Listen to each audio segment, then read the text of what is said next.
Hello YouTube, this is Jason from channel Pirate Wizard Dragon here on YouTube, and I wanted to do episode 2 of the history of body modification. Sorry for the late upload. I know I said I would do it this last weekend, but I got a little distracted with other things in life, so here it is, episode 2. I'm going to take a step back, this time from the whole mummy Egyptian aspect of the history of tattoos, and look at an article that came out I wanted to share with my subscribers. Came out in 2010. There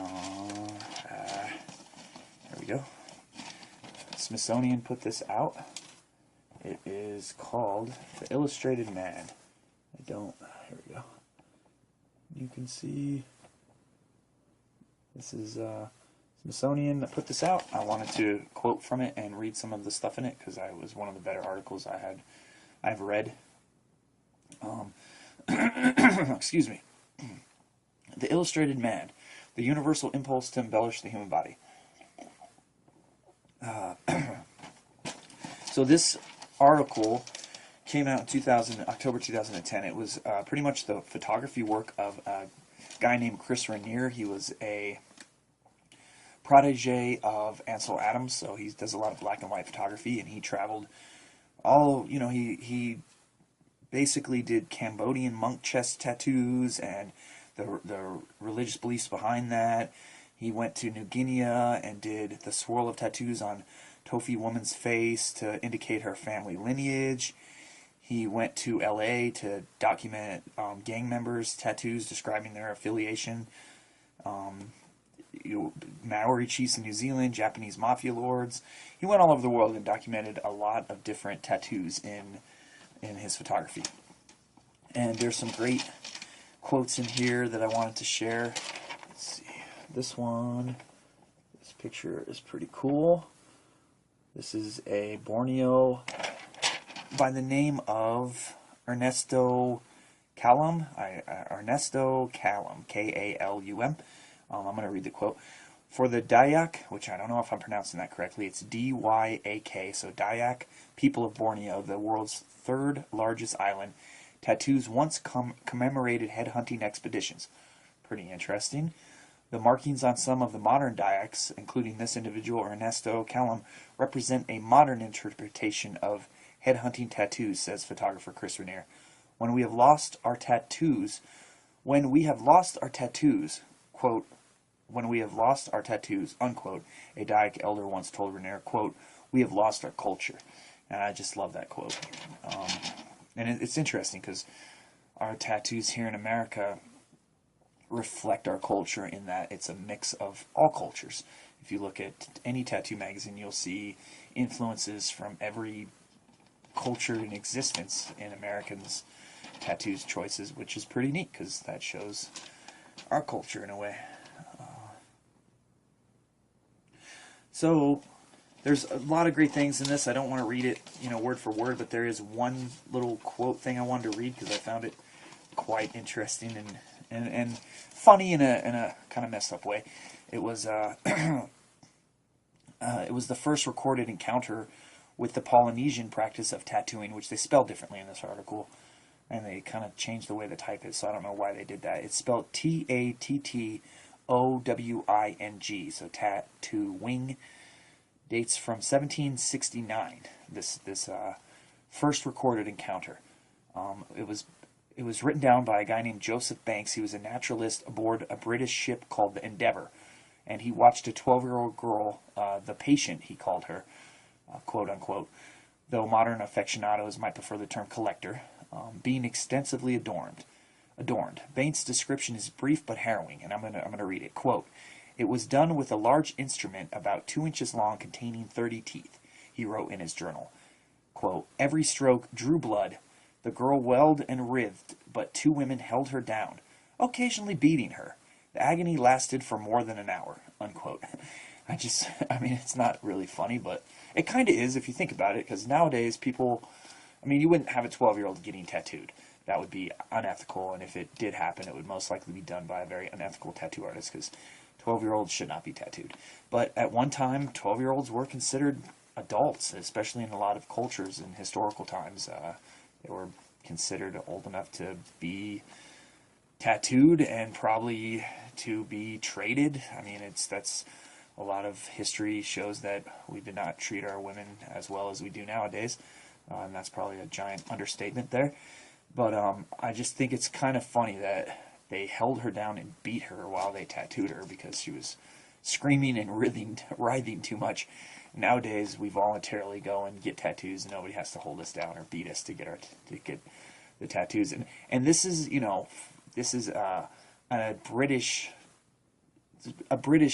observing the culture of the Polynesians. So he not necessarily would have known the significance or the importance behind the actual ritual that was being done. So that doesn't necessarily mean that his observation wasn't true. It's from his perspective of being a British explorer.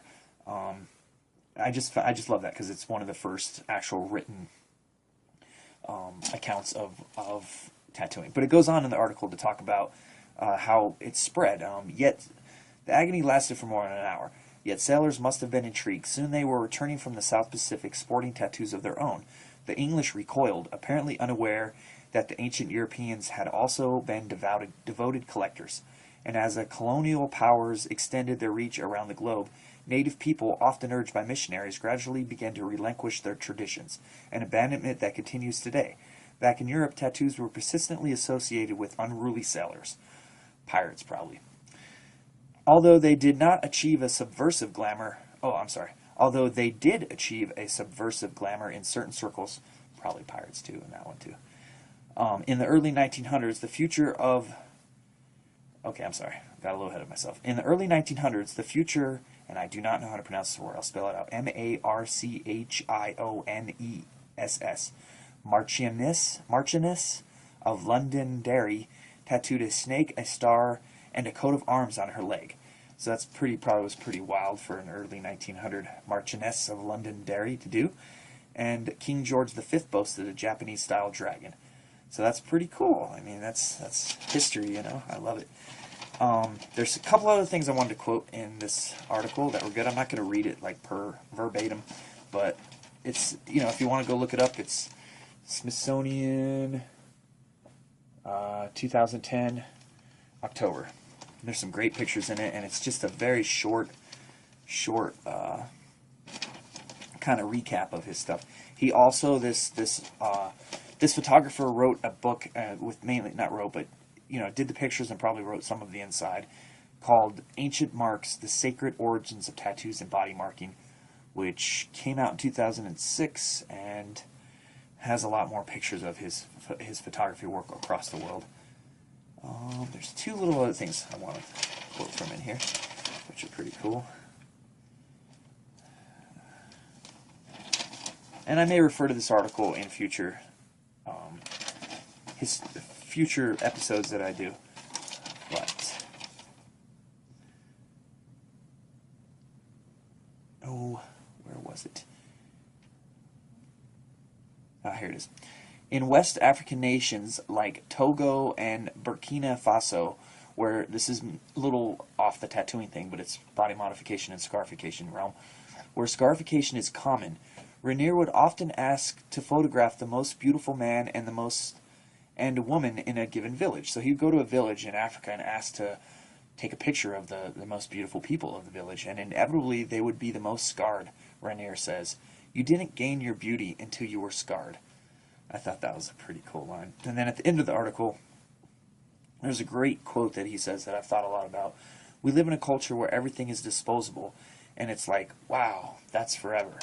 And I think that speaks to why it's been such a big upsurge in popularity since probably the early 90s. I mean, tattoos have always been popular, but not so much as they are now. And even in the late 90s, they were even super popular. And people would even probably go as far to say as a trend or a fad, but they'll be around and be popular for my whole life. I just don't see it changing. And that's because of our culture. We do live in such a disposable culture where, unfortunately, even people are disposable nowadays in the way that they're treated and honored. And it's sad because it should be different, but it's just there's a lot of people on this planet now, so things have been taken for granted a lot more.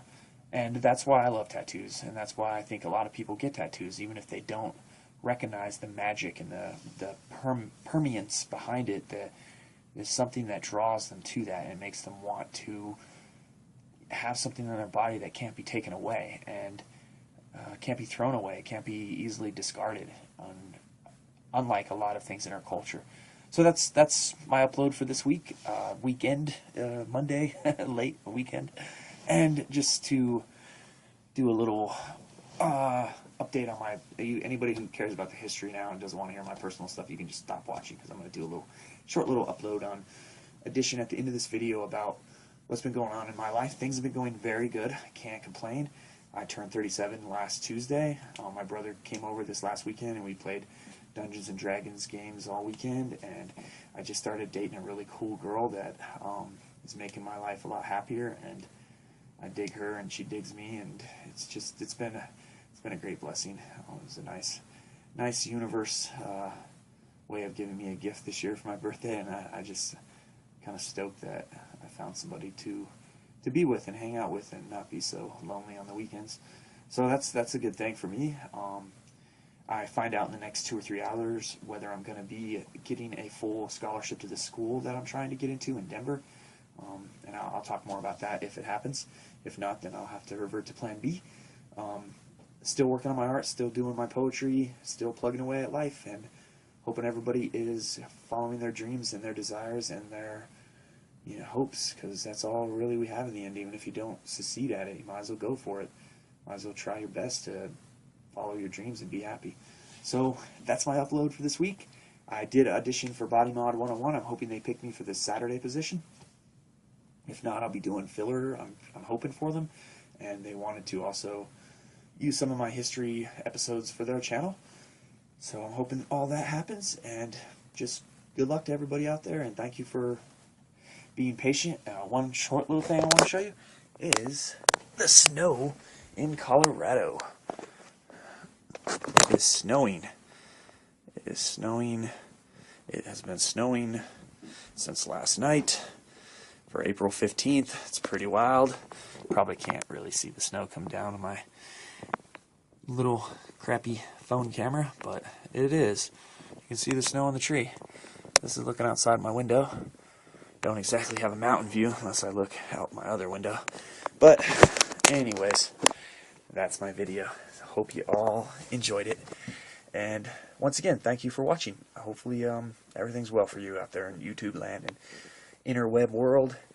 And I don't have any refined catch phrases at the end of my videos yet. I have to work on that, or any special effects. So just a big thank you and a positive collective thought to everybody watching that things are well for you.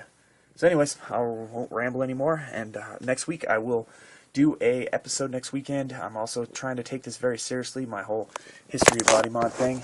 I'm going to be taking notes, doing more research, hopefully in the next 2 or 3 months getting a computer so my uploads will be a little better quality, or at least a better camera, so I don't have to use my phone for everything, and doing research on this. This is something that's dear to my heart, so I will try to honor it as such. Once again, thank you very much and have a great day.